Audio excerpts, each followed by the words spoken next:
So hello one, मेरा नाम है Tanish, welcome back to my channel. तो आज वीडियो में हम बात करने वाले हैं CTFs के बारे में, जिसको हम बोलते हैं capture the flag. I think काफ़ी लोगों को पता होगा कि CTFs क्या होते हैं, पर जिनको नहीं पता है कि काइंड ऑफ चैलेंजेस होते हैं जिसमें आपको एक मशीन की IP दी जाती है और आपको उस मशीन को हैक करना होता है और उसके अंदर कुछ फ्लैग्स होते हैं, कोई स्ट्रिंग होती है बड़ी सी, जिसको आपको ढूंढ के निकालना होता है। काइंड ऑफ आप गेम मान लो कि आप कहीं पर जा रहे हो, आपको कोई फ्लैग लेके आ रहे हो, वैसे चीज़ होती है जिसको हम हैकिंग में वर्ड में CTFs कहते हैं, जिसमें कि हम एक मशीन को हैक करते हैं और उसके अंदर से हम एक फ्लैग ढूंढ के लेके आते हैं जिसको हम सबमिट करते हैं। तो ये काफ़ी अच्छी चीज़ है यार, जो कि हर एक पर्सन को करनी ही चाहिए। और आई थिंक जो भी लोग पेन टेस्टिंग में जाते हैं, हैकिंग में मूव ऑन करते हैं, वो सभी करते ही करते होंगे अपने अर्ली फेजेस में। और जो भी OSCP का एग्जाम देते हैं, और उनको तो पता ही होगा कि उनके लिए तो डेली वर्क ही यही होता है, क्योंकि उनको भी OSCP में ये सेम वर्क करना होता है, हैक करना होता है, फ्लैग्स लेके आने होते हैं। तो आज की वीडियो में हम कुछ ऐसे स्किल्स के बारे में बात करते हैं जो कि आपको आने ही चाहिए अगर आपको CTFs में जाना है या फिर आप उसमें मास्टर करना चाहते हो। तो मेरे इस चैनल को जरूर सब्सक्राइब कर लेना और वीडियो को लाइक जरूर कर लेना। तो चलिए चलते हैं। फर्स्ट थिंग यहाँ पर आती है नेटवर्किंग। यहाँ पर नेटवर्किंग का बहुत बड़ा रोल है यार। हम सभी बोलते हैं कि नेटवर्किंग बैकबोन है साइबर सिक्योरिटी में, और वो चीज़ यहाँ पर लागू भी होती है, क्योंकि फर्स्ट थिंग होती है आपको एक सिस्टम की बस एक IP दी जाती है, बस एक IP, और उसके अलावा कुछ नहीं। और नेक्स्ट स्टेप होता है आपको उस IP को स्कैन करना होता है, जिसमें आपको पता लगता है कि भैया कौन कौन से पोर्ट्स अवेलेबल है, कौन कौन सी सर्विसेज अवेलेबल है। तो ये सारी टर्म्स बेसिकली नेटवर्किंग में आती हैं, जैसे IP एड्रेस हो गया, पोर्ट्स हो गया, सर्विसेज हो गया, सब कुछ हमारे नेटवर्किंग में कवर्ड होता है। और उसके बाद जितने भी प्रोटोकॉल्स होते हैं वो सब आपको आने ही चाहिए, जैसे FTP हो गया, HTTP हो गया, SSH हो गया, SMB हो गया, जितने भी प्रोटोकॉल्स हैं आपको वो सभी यूज़ करने आने चाहिए कि भैया उसको यूज़ कैसे करते हैं, उसको हम लॉगिन कैसे करते हैं। अगर FTP है, मैं FTP पे लॉगिन कैसे करता हूँ, अगर सांबा के शेयर्स अवेलेबल हैं तो मैं शेयर्स को कैसे देखता हूँ। HTTP है वो ब्राउजर से एक्सेस करते हो, SSH है जिसको आप कमांड लाइन से एक्सेस करते हो। ऐसी बहुत सारे प्रोटोकॉल्स हैं जिसके बारे में आपको पता होना बहुत जरूरी है। तो ये सब कवर होता है नेटवर्किंग में। अगर आप CTF को स्टार्ट करते हो तो अर्ली फेज में आपको नेटवर्किंग के टास्क ही मिलते हैं, क्योंकि आप उसमें नेटवर्किंग को यूज करके बेसिकली प्रोटोकॉल्स के अंदर लॉगिन करते हो, ढूंढते हो कौन कौन से पोर्ट्स ओपन है, भैया कौन कौन से पोर्ट्स रेंज में ओपन है। Nmap आप बेसिकली यूज करते हो पोर्ट स्कैनिंग के लिए, और आपको Nmap भी आना बहुत जरूरी है। तो ये सभी चीजें बेसिकली नेटवर्किंग हमारी कवर्ड हो जाती हैं, जिसपे कि Nmap हो गया, प्रोटोकॉल्स हो गए, लेयर्स होगी, IP एड्रेस हो गए, पोर्ट्स हो गए। तो आपको नेटवर्किंग आनी बहुत जरूरी है CTF में, और वो सीखने के बाद आपको सारे प्रोटोकॉल्स के बारे में पता होना बहुत जरूरी है कि हम FTP हो गया, SMB हो गया, SSH हो गया, इन सबको यूज कैसे करते हैं, ठीक है ना। नेक्स्ट हम बात करते हैं ऑपरेटिंग सिस्टम की। अब आपको ऑपरेटिंग सिस्टम्स के बारे में जानना बहुत जरूरी है। मोस्टली हम CTF में यूज करते हैं लिनक्स को और विंडोज को, तो आपको लिनक्स और विंडोज यूज करना आना बहुत जरूरी है। अब बोलोगे भैया मेरे को विंडोज यूज करना तो आता है, नहीं भैया वो सब चीजें नहीं करनी है। आपको विंडोज का कमांड प्रॉम्प्ट यूज करना आना चाहिए, आपको विंडोज की CMD कमांड्स आनी चाहिए कि भैया कि मैं एक विंडोज को कैसे एक्सेस करता हूं विद द शेल ओनली। आपको GUI नहीं मिला होगा वहां पर, ठीक है ना। जैसे आप मशीन पे एक्सेस करते हो आपको मशीन का एक शेल का एक्सेस मिल जाएगा, तो आपको वहां पर कमांड्स आनी बहुत जरूरी है। लिनक्स जितने भी लोग सीखते हैं बेसिकली कमांड्स ही सीखते हैं, हम उसका GUI को कम प्रेफर करते हैं जब हम सीखना शुरू करते हैं। तो लिनक्स आपको आना बहुत जरूरी है और विंडोज भी आपको आना बहुत जरूरी है, और दोनों की कमांड्स को आपको सीखना बहुत ज्यादा जरूरी है। तो ऑपरेटिंग सिस्टम्स को अच्छे से सीखो। अब बात आती है भैया कि मैं विंडोज और लिनक्स कहाँ से सीखूं, तो ट्राई हैक मी में इनके अलग से मॉड्यूल दे रखे हैं विंडोज और लिनक्स के, जिसको कि आप जाके सीख सकते हो। और नहीं तो यूट्यूब तो अवेलेबल है ना यार ऑल टाइम, तो वह जाके सीखो और सभी कमांड्स को सीखो।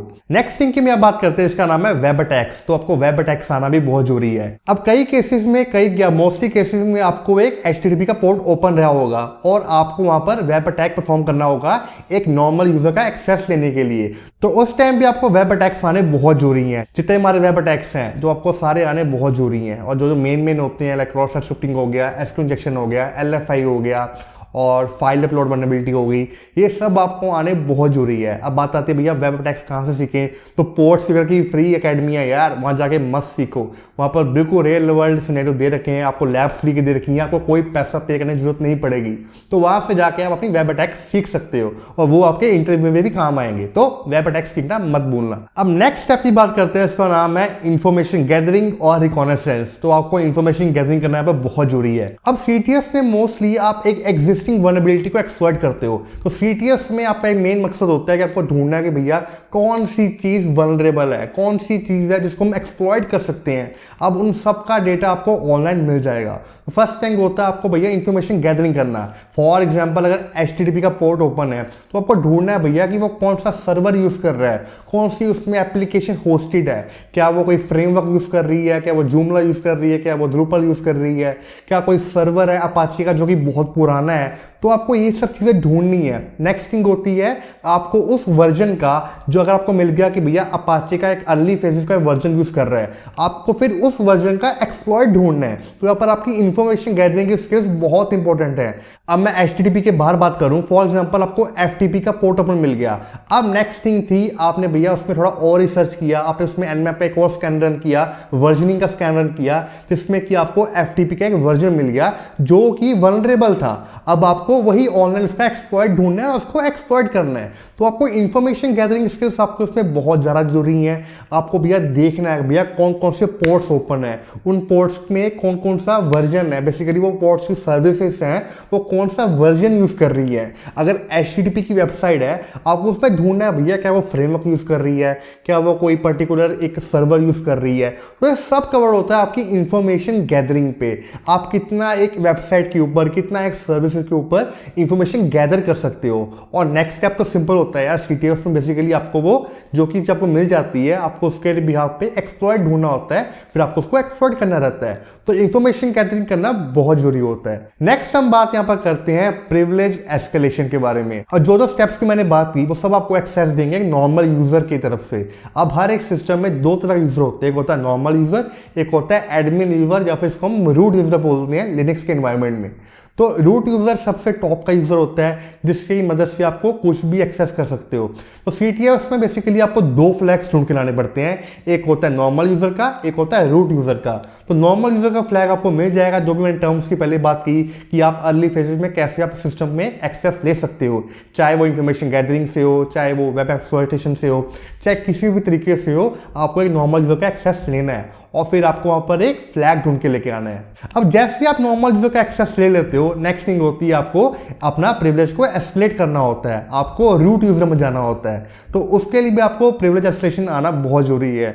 अब ये सब चीजें आप कहां पे सीख सकते हो? तो TCM सिक्योरिटी के दो कोर्सेज है, लिनक्स प्रिविलेज एस्केलेशन का और विंडोज प्रिविलेज एस्केलेशन का। और ये 2-3 मॉड्यूल हमारे ट्राई में भी है जिसमें कि लिनक्स का और विंडोज का अलग से कवर्ड है। तो सब कुछ आप वहां जाके सीख सकते हो। तो इन सब का मटेरियल आपको अवेलेबल है TCM सिक्योरिटी में या फिर TryHackMe पे, और भी कहीं पे जगह पे होंगे मेरे को पता नहीं है, बट ये दो चीजें मेरे को पता है जहां से आप जाके सीख सकते हो। मेरा प्रेफरेबल है कि आप TCM सिक्योरिटी से सीखो क्योंकि वो वीडियोस है वहां पे जिसमें आपको अच्छे से सिखाया जाता है। तो ये हमारी आती है प्रिविलेज एस्केलेशन की। अब नेक्स्ट थिंग की बात करूं जो कि आपको मोस्टली CTF में नहीं मिलेगा, अगर कोई अच्छे खासे ज़्यादा कुछ इन्वायरमेंट सेटअप होगा आपको वहाँ मिल सकता है, या फिर आपको OSCP एग्जाम में फॉर श्योर मिलेगा। इसका नाम आता है एक्टिव डायरेक्टरी।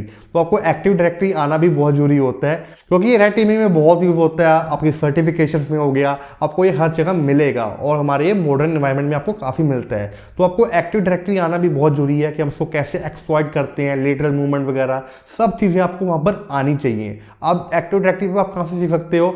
TCM सिक्योरिटी का एक कोर्स है PEH का, प्रैक्टिकल एथिकल हैकिंग, जिसमें कि उन्होंने एक्टिव डायरेक्टरी काफ़ी कवर किया है। या फिर आप TryHackMe में भी सीख सकते हो। TryHackMe में भी इन्होंने फुल कवर कर रखा है एक्टिव डायरेक्टरी के मॉड्यूल्स जो कि काफ़ी अच्छे खासे हैं, तो आप वहाँ से जाके भी सीख सकते हो। तो ये सब कुछ टॉपिक्स थे जो कि आपको आने बहुत जरूरी हैं आपको अगर CTF में जाना है। बट CTF में जो मेन चीज़ आती है वो आती है आपकी प्रैक्टिस। जितना आप प्रैक्टिस करोगे आपको उतना आपके लिए अच्छा है, और ये सब करने के बाद आप OSCP का सर्टिफिकेशन भी दे सकते हो।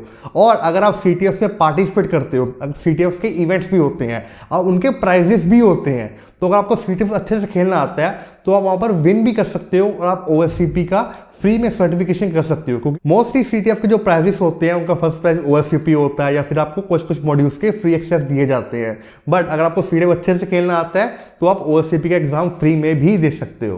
तो प्रैक्टिस करना मत भूलना, TryHackMe में करो स्टार्टिंग फेजेस में और सीधा शिफ्ट करो अपने हैक द बॉक्स में, क्योंकि वही मशीन्स हैं जो कि सबसे अच्छी हैं और आपका लेवल आपका एनहांस करेंगी। प्रैक्टिस प्रैक्टिस प्रैक्टिस, यही मेन आपकी चीज़ है आपकी CTF में। अर्ली फेजेस में आप वॉक थ्रूज दे सकते हो, कोई बुरी बात नहीं है, बट उन वॉक थ्रू से सीखो। ये नहीं करना कि भैया वो चीज़ें मैं देख के बस कर रहा हूँ, उसको सीखना है, अपने नोट्स बनाओ, अपने स्किल्स को एनहांस करो। वॉक थ्रूज देखने में कोई बुराई नहीं है, अर्ली फेजेस में सभी देखते हैं, ठीक है ना, बट अपना टाइम स्पेंड करो। आपको आधा घंटा लग रहा है, 1 घंटा लग रहा है, 2 घंटे लग रहे हैं, 3 घंटे लग रहे हैं, भाई दो, बस अपने इंफॉर्मेशन गैदर करो और ढूंढो भैया कौन सी चीज़ वल्नरेबल है और उसको एक्सप्लॉइट करो, और आपको सब चीज़ें आपको आनी भी चाहिए यहाँ पर। तो यही थी हमारी इस वीडियो में CTFs के बारे में। आई होप आपको वीडियो अच्छी लगी होगी। So do like and subscribe. Thank you.